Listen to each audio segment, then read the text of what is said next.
السلام عليكم ورحمة الله وبركاته. هذه قناة إسرائيل مير كستا joogtaan waxaan leeyahay kusoo dhawaada barnaamijkeeni hore socodka nolosha. waxaan isaga doonaya inaan ka hadlo wax aad iyo aad u muhiimsan, barnaamij aad iyo aad u muhiimsan kaasoo ku saabsan dadka guusha gaadha iyo dadka nolosha ku guuldareysta. marka hore waxaan idin sheegayaa waxa aan ku doortay barnaamijkan. Barnaamijkan waa barnaamij aad iyo aad inoo quseeya haddii aan nahay Soomaali. barnaamij aad iyo aad u fiican oo aad iyo aad u xiiso badan inaynu ogaano mar walba dadka guusha gaadha iyo dadka nolosha ku guuldareysta waxay ku kala duwan yihiin. marka waxaa loo baahan yahay in aynu ku dhaqanno tallaabooyinka ay dadka guusha gaadha ay sameeyaan.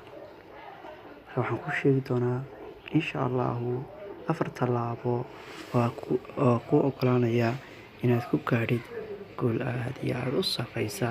kuwa guusha gaadha halka ay gaadheen in aad gaadhid oo dhaaftid.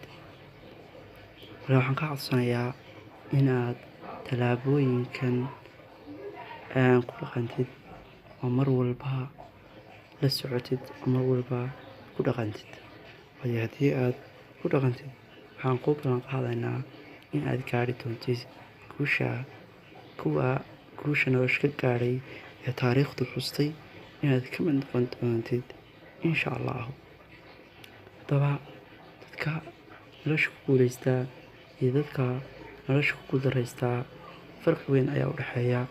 waxaan odhan karaa noloshoodu qaar la isbarbar dhigi kara ma aha, laakiinse waxaa ugu waaweyn qodobo, caadooyin ay sameeyaan.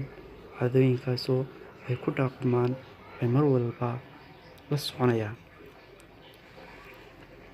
innagu waxaanu ka soo qaadanay 4 caado oo ugu muhiimsan.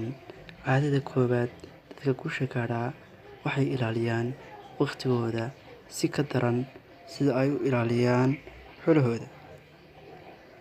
waqtigooda kuma bixiyaan bilaa macniga meelaha aan wax dani ugu jirin.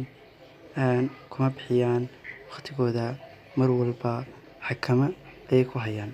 caadada labaad, dadka nolosha ku guuleysta waa dad ku kalsoon naftooda.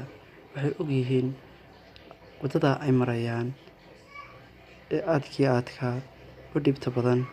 waxay ogyihiin inay ku guuleysan doonaan oo ay guul aad iyo aad u sarreysa ka gaadhi doonaan. naftooda ayay ku dhiirigeliyaan mar walba inay ku sii socoto. caadada afraad, caadada saddexaad, dadka guusha gaadha waxaa weeye dad aad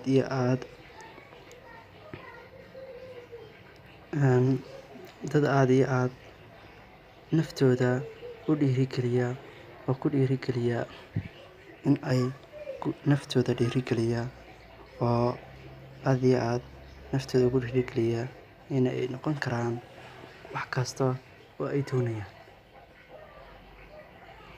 waayo marka ay naftii dhiirigelisid waxay helaysaa xamaasad aad iyo aad u sarreysa.